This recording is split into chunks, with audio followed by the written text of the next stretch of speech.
Hi everyone, welcome back to Strings and Locks. It's been a minute.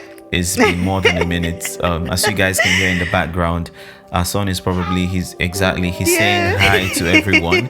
So that's to tell you guys that there's been a major life update. A lot has been happening in our lives, and now we are parents. And that's even what we're basically talking about today. We're talking about the journey of labor, of pregnancy, of even postpartum. And do you actually remember how many children we said we wanted during three during our reception, right? Yep. 3. Do you still want 3 children?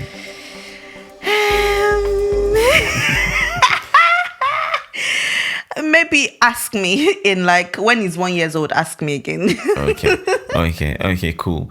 But but I mean, we knew that we were not going to have kids immediately, and when I say immediately, I mean Adeola wasn't getting pregnant on the wedding night. Oh yeah, because not. I was in Nigeria and I had to move to England, and having to stabilize, getting a job or a source of livelihood, just getting acclimatized to the new environment, had to take a bit of time. So we basically was that not how many years? It was a year and a couple months before we started trying. Yes. Yeah. Yes, it was. Yeah. It was a year and a couple months, and at that point we were just like, we are ready to start trying. I mean, Adeola was a bit more laid back, to be fair, initially. I was thinking, maybe I want to wait a bit, especially with regards to my career and the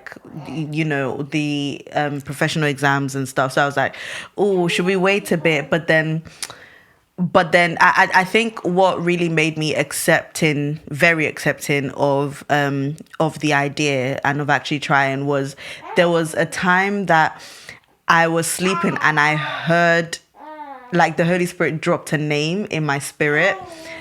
And it's obviously his Yoruba name. And I was just like, okay, I think, God is really giving us the go ahead. So that kind of gave me peace as well. Yeah. And I mean, at that point also, being in England, I was a bit more stable.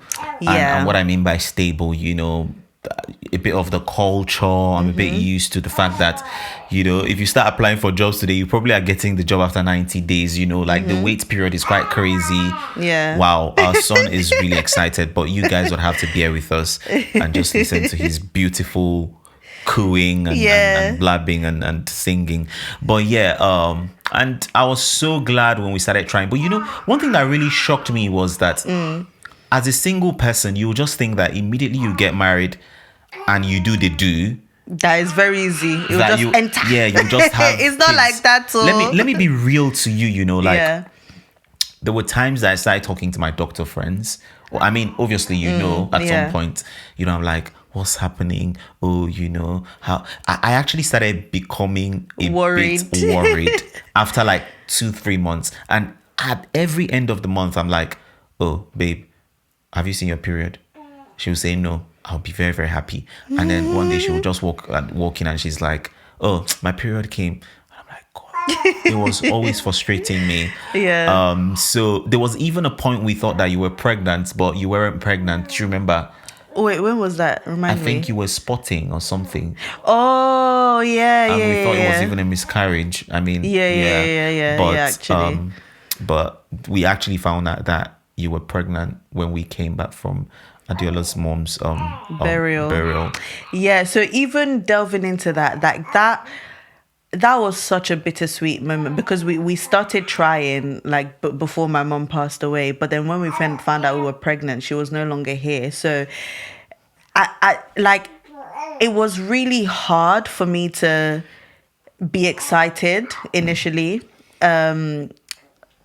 Because the grief was still so fresh. I mean, it still is, but at least a bit of time has passed. I've become more accepting of it. Yeah. But it was just really hard to be excited because, my mom wouldn't be here to come, and I wouldn't be able to call her to ask her questions at any time, things like that. So, it was a bittersweet moment. I was happy, but at the same time, I was like... You were not too happy, yeah. No, you are an incredibly, strong woman. You have Thank you. He's like, tried. yes, mommy is strong. Yeah, you have tried. And Thank you, babe. it was also very difficult for me, obviously, because it's the woman that is the literal bearer of the child, that carries the child. And if she's not in a good mental state, you know, it might be very difficult, especially because even pregnancy itself, even for the most mentally balanced woman, is a lot of mental, you know, turmoil where, you know, there are lots of symptoms that's happening, you know, in your body, in your mind. And it requires a level of readiness for you to decide that I really want to do this. So, I mean, when we discovered that we were pregnant, I was happy, but I also understood the fact that, you know, we were grieving. I mean, in real time, it was just seeing, you know, I mean, in real time, it was just seeing, you know, that saying that God gives and God takes. Yeah. You know, we could see our mother, you know, going to meet the Lord, and we could see our son coming into our family. Literally. So it was actually very, very it was very beautiful and very interesting, and just mixed feelings. Definitely. Yeah, so in terms of a male perspective, how was the pregnancy for you?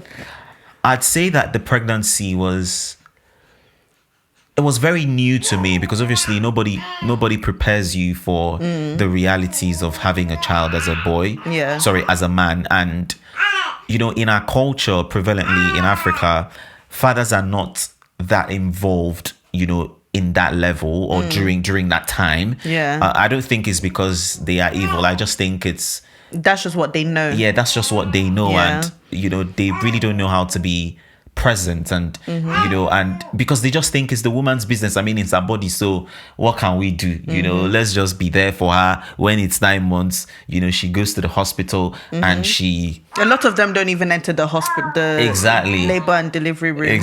But for me, I genuinely decided that I wanted to be a very present father. And what that meant was that I needed to be used to being present even from the pregnancy. So I went to all of the antenatal appointments. Appointments. I made sure I was always there. I don't think I ever missed one, you know. I don't think you did, actually. There was actually one I was meant to miss because I had a meeting. I remember that. And you kept on telling me, oh no. I was like, nah, because I don't want you to get in trouble with your manager. But you insisted that you were gonna be there. I was just like, burn that job. I need to face my family. And I think I tried. It's quite interesting, the journey, and just seeing how pregnancy changes a woman, her body, her emotions. I think it was very humbling for me, and being that I also struggle with anxiety, I had lots of worries. There were times where I was worried about certain things you were concerned about, but obviously I couldn't show my vulnerability, not because I didn't want to be vulnerable with you, but because I understood that even you were in a vulnerable state. You know, so I didn't want to worry me. I didn't want to worsen the situation. And I think from my perspective now, as you know, as a new dad who has seen my wife go through pregnancy and to childbirth, I definitely think that childbirth and pregnancy is one of the things that women bring to the table in marriage. Procreation for a man, no matter how much we want to argue it, though the man contributes, of course, his sperm to fertilize the woman's egg, but we know that biologically the consequences are not the same. It takes a toll on the woman's body, her career, you know, her physical health, her mental health.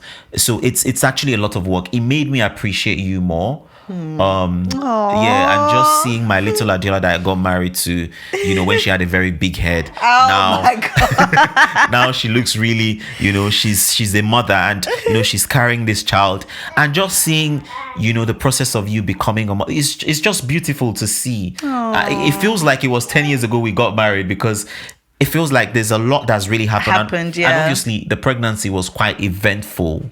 In terms of like just the kind of symptoms that you experienced and the health struggles. Oh my goodness, the symptoms. Wow. The symptoms. So I would say that my main symptoms were fatigue, nausea. Thankfully, I didn't vomit. I actually prayed about it. It was a prayer point for me. But mainly it was just the tiredness. I think that was my worst symptom. Yeah. The fatigue was unreal. It was like nothing I have ever experienced in my life. Literally, you know how when you're tired and, you know, you go to sleep and you wake up and you feel refreshed. You don't feel tired anymore. Yeah. I was always tired. Even if I slept for 20 hours, I mean, obviously I'm exaggerating, but even if I slept for a long time, I was still tired. It was like tiredness down to my bones. Like I couldn't explain it. It was such a hard thing, especially because it made me start to feel guilty as well, because in my head, I wanted to do more, but I physically couldn't. Like, I wanted, like, in my mind, I wanted to, you know, really do more and around the house, but I physically couldn't. And it was so frustrating.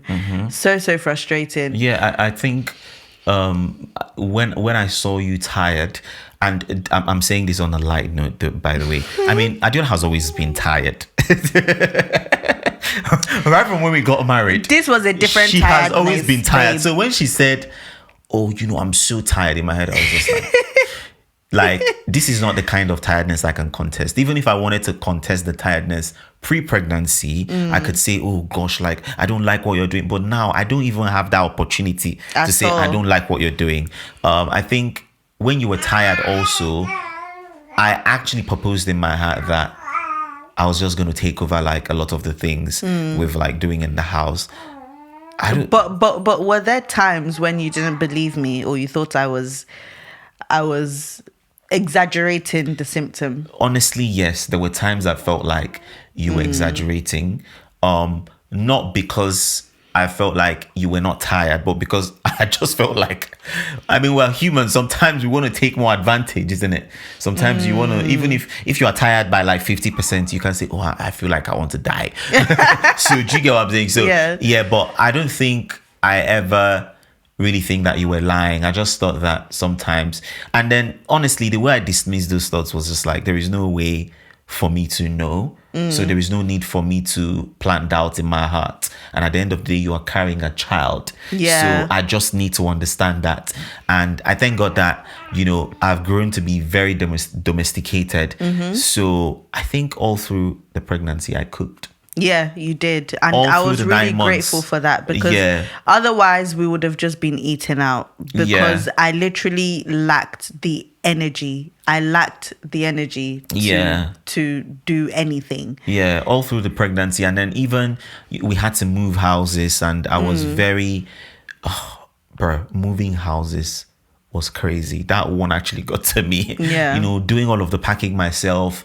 And I helped Sha. I think you just had to do like your clothes basically, and then, you know, moving all of that. On the day of the moving, Adeola was the friends. Thank God for our friends, you know, and they helped us move, and having to even pack into the new house. Yeah, you know, I had to do and unpack a lot of the things, arrange, and unpack and everything, all of that. So it was quite challenging, and I think it was in that moment that I just understood that marriage is never 50-50. Oh yeah. Marriage is giving your best at every time. So there are times you will be depleted, and I'll have to give 100 or even 70 or even 30, and 30 might be my maximum, the highest I can. And there are times where, you know, you are going to give 100 and I give 10, I'm going to give 90 and you give, you know, 10, or I give 20 and you give 80. So it's basically trusting someone enough to know that there are times when you have to be their backbone. And without requesting that they be your backbone in that same way. Because at that moment, they don't have the capacity to. I was like, I mean, if I'm cooking right now for 9 months, number one, I'm cooking for my family. Number two, there will be a time where I will need you in different way, you know, and you will show up too, because we're a family. So I didn't really think too much of it. Okay, fair enough. Do you remember that time when we had to call the ambulance when I was pregnant? Oh my gosh, I have actually told And this you story wanted to before. faint. I have told this story before, but I'm going to tell you guys again. We called the ambulance because we thought that Adeola was actually experiencing early labor. In fact, preterm labor. Yeah, we had even called the maternity triage, and they said with the way we described the symptoms, because Yeah. Adeola was in pain and she was crying. Yeah, I was And, in a lot of pain, guys. The woman In a said lot we of should pain. that we should call the ambulance, that she Ambulance. suspected that Adeola might have been in And preterm labor. I even tried to, I don't know if you remember, but I tried to talk her down, because even though I knew that I was in a lot of pain and I was experiencing a lot of pain, but I just instinctively, it didn't feel like labor. It didn't, like, I don't know how to describe it, but I kind of You just knew guessed that it wasn't. Yeah, I mean, you're a woman. I wasn't in you're a preterm woman, labor. and you are the pregnant person, so you have that intuition to tell that you don't think that your body is going into labor, even if you had never experienced it before. Exactly. So I tried to talk her down over the phone, the woman on the triage line, but she was like, no, but just in case, it's better to be safe than sorry. And I was like, okay. Yeah. Well, if you say so. And then you got on the call, you called the ambulance. Yeah, and they said that there was an hour late. Let me tell the story. And yeah, I called the ambulance and they said there was an hour wait, and the guy was like, yeah, can you hear me? Can you bring some towels from the toilet? Can you put it on her back? Can you lift Make her sure legs she's lying down. Lift her legs up, because I'm going to talk you through how to deliver the baby. Bro, by the way, I'm going to tell you guys that the look on Solomon's face. Oh, I'm my going to goodness. tell you guys that since Adeola took in and she got pregnant, I was very worried about how I was going to cope with labor as someone who struggles with anxiety. Yeah. So I remember even having a conversation with Adeola that, Omo, what if I'm not there? What if another person is like, and I know some people will think that it was quite unreasonable for me to even think that there was a possibility that I wasn't going to be there. But if you know what it means, the kind of anxiety that I have, I believe that God will heal me. But it's actually very crazy that, oh God. Anyway, Adeola knew. So, yeah. But Adeola was like, no, you have to be there. So I was kind of like preparing myself. In fact, sometimes I'd go on YouTube to see, mock videos of women in labor and just, attune my mind to that presence to see how I would react. And get yourself so for the guy to even tell me that I was going to deliver the baby, if Adeola was not my wife, I was going to run out of that place. I was going to run out. Oh my gosh. No, you should have seen the look on his face. Literally, it was as if the ground should open up and swallow him. Yeah. And the look on your face even made me start laughing. Yeah. And because at that point, I just couldn't help it. At that point, we're just like, don't worry, we're gonna take a taxi and get to the hospital. And I think another scary time for me, not really scary. I don't think it was okay, cool. Let me actually say this. Obviously, is your story to tell, but when you were diagnosed with gestational diabetes, that was an emotional time. So yeah, it was. Is it the 28th week, right? That they do the glucose test. So you drink a liquid and then they take your blood. Oh yay, he's napping. And then they take your blood and they test it. And mine came back high. So I was diagnosed with gestational diabetes. And I was really hoping that wouldn't be the case. Like, because I remember I went in. I think that was the only appointment you missed when they gave me the pack. Or were you there? I was there. Okay. So the gestational diabetes. Yeah. I was there. In fact, you started crying. Oh yeah. So we walked in. And I was, I don't think she told us immediately. Did she tell us immediately? She did. She was like, it's quite high. Oh yeah, no, because when we walked in, I asked her, I was like, oh, I hope that my test, I hope my blood sugar wasn't too high. And she said, oh, that's why I've got this pack for you. And she brought the Agamatrix bag up. Yeah, and Adeola was like, oh, and my heart sank. I said, oh my goodness, why? Yeah, I mean, I was quite scared because in Nigeria, when you hear that someone has diabetes, I mean, obviously that was my first time hearing about gestational diabetes. Yeah. It's such a very, it's seen as a very chronic illness that is very difficult to manage. So I was like, bro, and especially when they said that you become predisposed to diabetes, to developing type 2 right? diabetes, in postpartum. Literally for the rest of my life now, I am predisposed to So I was a developing. bit like, bruh, God, please. And because I know people who passed because of diabetes. But I really want to thank God for a working system and just the medical care and, just the reassurance. I had to read up on gestational diabetes.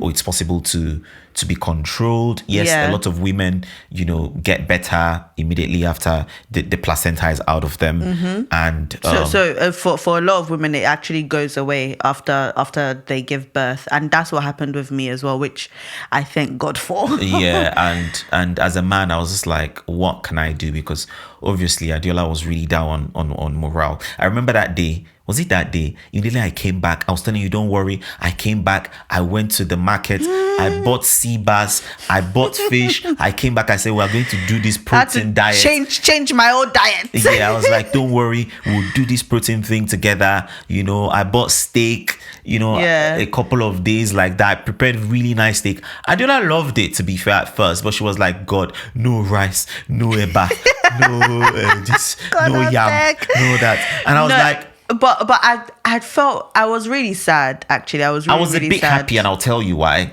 Obviously, I was really scared.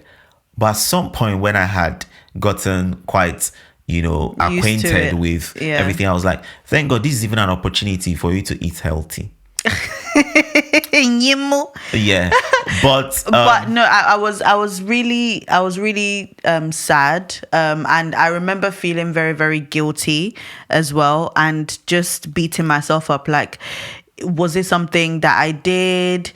Could I have done something to prevent it, and whatnot? But the midwife was quite reassuring, and she just explained that there wasn't anything that I could have done to prevent it. So Solomon does not believe that, but the midwife said there was nothing I could have done to prevent it. That is just the way the placenta breaks down the sugars or something like that. Yeah, and it's so funny because at first they gave her about 4 units of insulin. And no, even before then, we tried to manage it with we tried to manage it for a week. Yeah. But I think that the fasting, the one in the morning, kept on being quite high. So the when I would check my blood sugar, the after meal test or results would be normal, and then the fasting one would be high. So they said I have to have insulin, and I really wanted to try not to go on insulin because they had told me before that if you go on insulin, the chances of you being induced is higher. And I really didn't want to get induced. I really wanted to go into labor naturally and have my baby. But they said because there's a risk of him being too big or too small. So yeah, it was just a lot. It was a very emotional time. Yeah, and Adeola is quite a very sentimental and idealistic person, actually, like right from when I met her. So she has a world that she's built in her head about how the birth will go. So Adeola is like, I just want a water birth, on a fountain. Wow, water will just be pouring down. Can you imagine? Stop exaggerating now. There will be candles everywhere.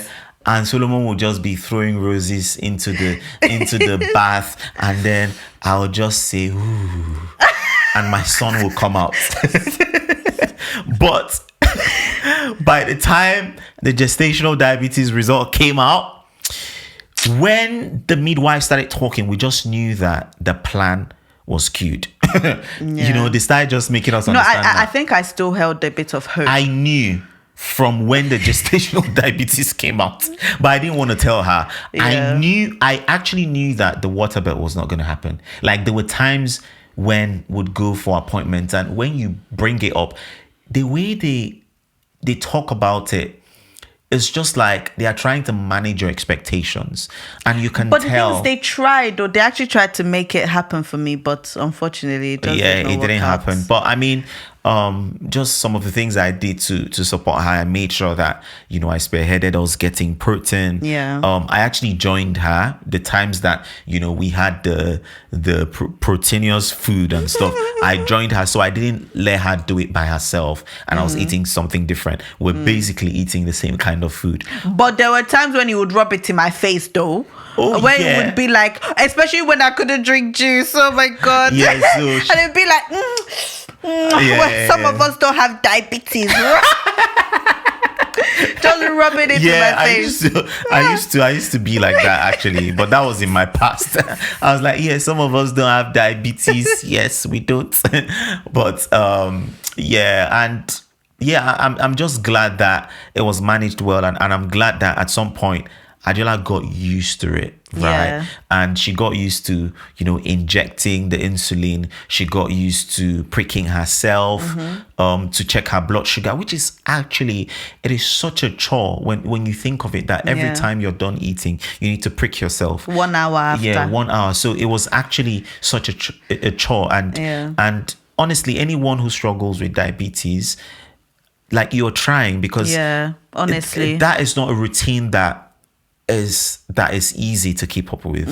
But I think, but I thank God I don't have to do that anymore, though. Yeah. So after I gave birth, they I tested my blood sugar for 3 days after, and it was normal, and then they said I didn't have to continue taking the insulin. But I have to actually get tested. I had to rather get tested. How many is it? Was it not 13 weeks after giving birth? Yeah. And then I have to then get tested like twice a year, I think they said.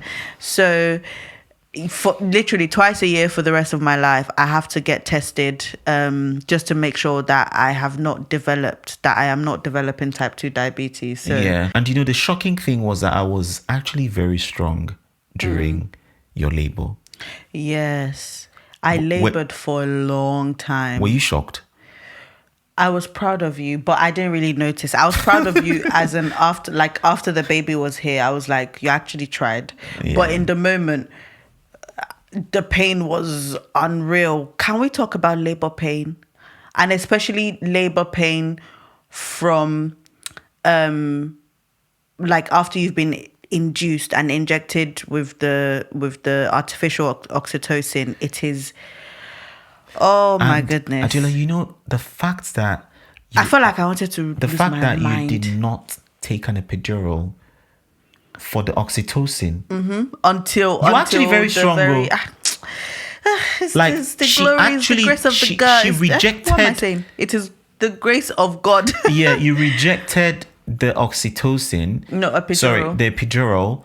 Yeah. And even when the nurses or the midwives kept on saying the pain can be very unbearable. You know, Yeah. lots of women, they can't do it. You know, and da da da da da. And I was like, nah, I just want Gestational. Yeah. And I actually used that Gestational for, I don't even know how many hours, but it was for quite a while. Yeah, quite a while. But then the pain reached a point that she was I thought I was going crazy. was Like, nah. do you remember? I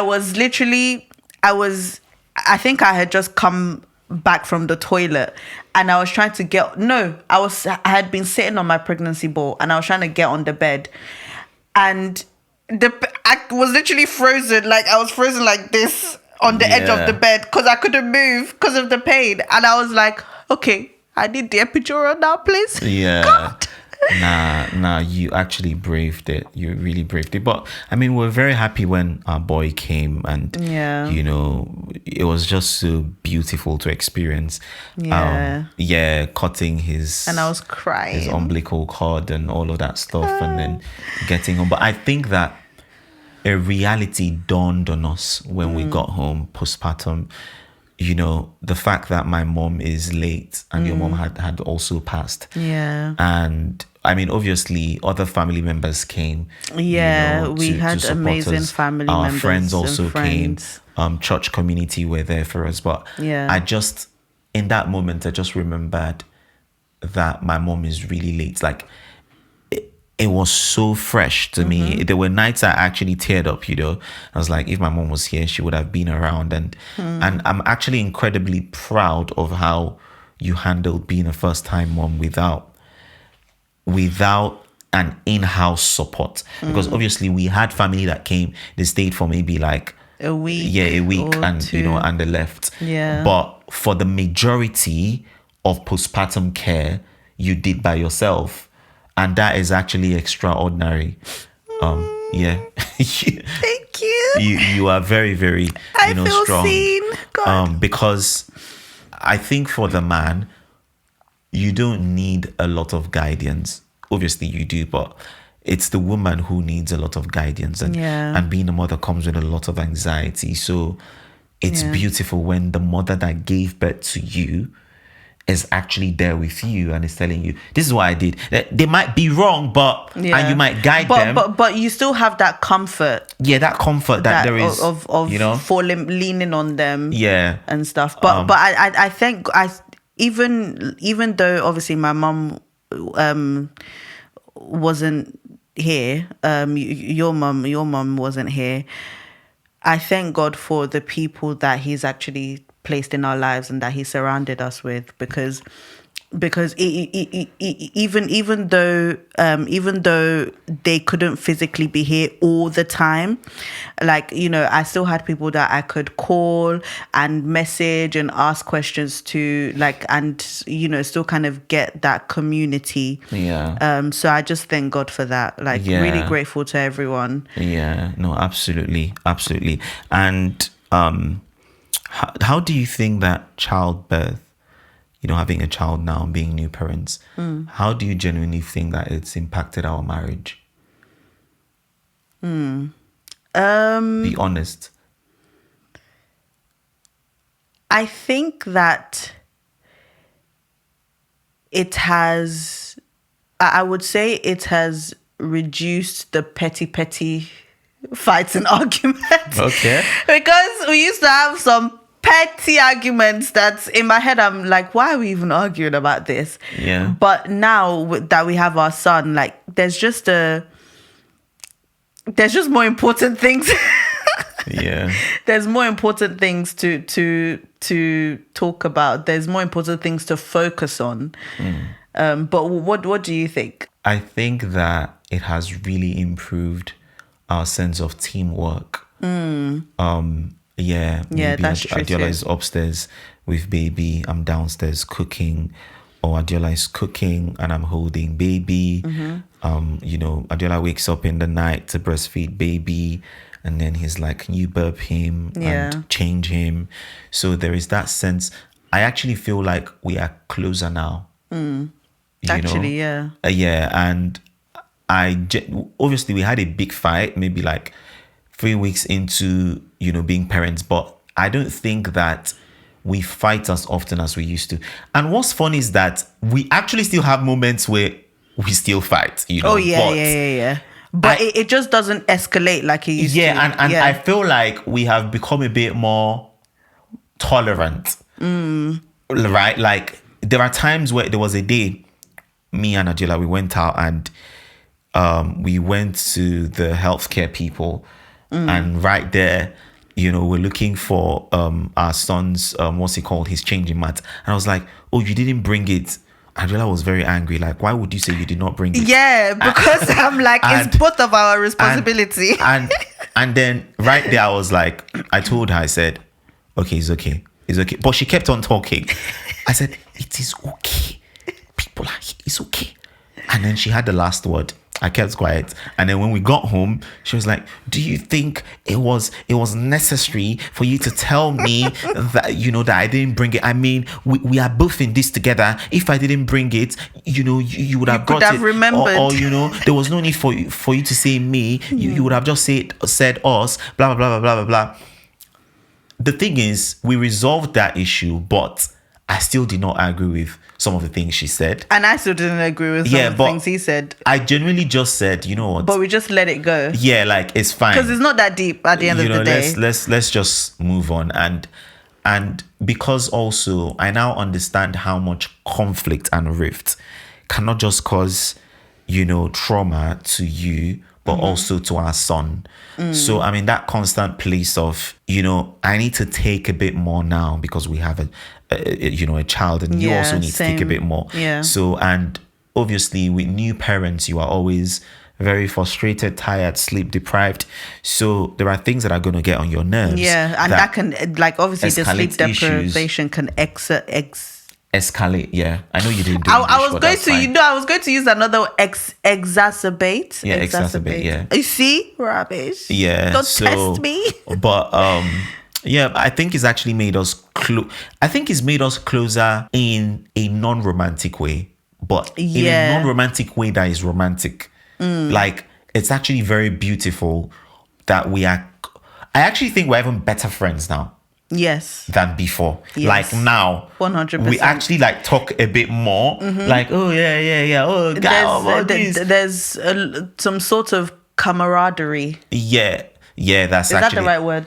I don't really know.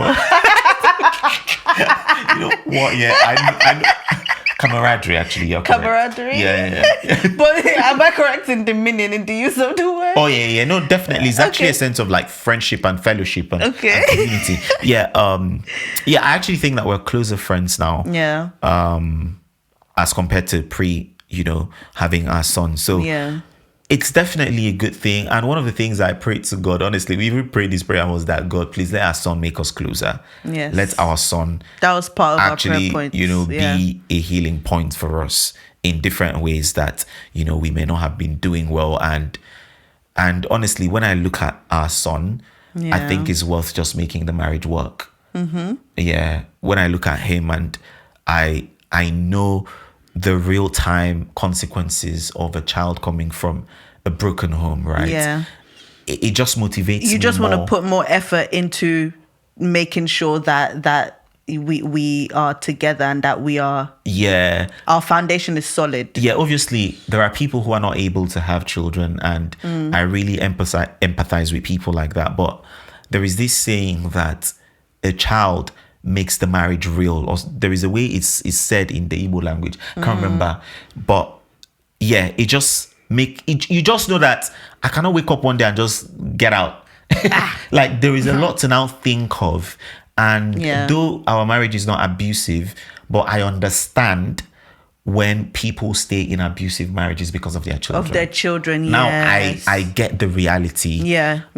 Because honestly, you just want your children to come from a whole family. And the idea of a whole family, by the way, is just beyond you being together, not separated. It's also about even how the quality of the marriage. Yes. So I'm just saying that because that's all things that he will be watching. Exactly. So as well, and taking notes from. Yeah. So as much as it's very important for you to have that status of being together physically, there is also the very even more importance of you guys being together and being one beautiful family. There being emotionally, mentally, and spiritually otherwise. But yeah, I think we've covered everything, haven't we? Yeah.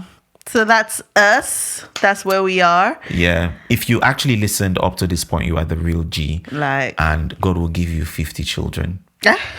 I'm just that if you want. But please, I hope nobody wants 50 children, because I don't think that's... yeah. But yeah, thank you so much, guys, for listening and watching up until this point. Make sure to subscribe. If you have not subscribed, why? Why are you doing this to us? Like, share, subscribe. Yeah, like, share, subscribe, and we'll definitely see you guys in the next episode. Yep. Bye-bye.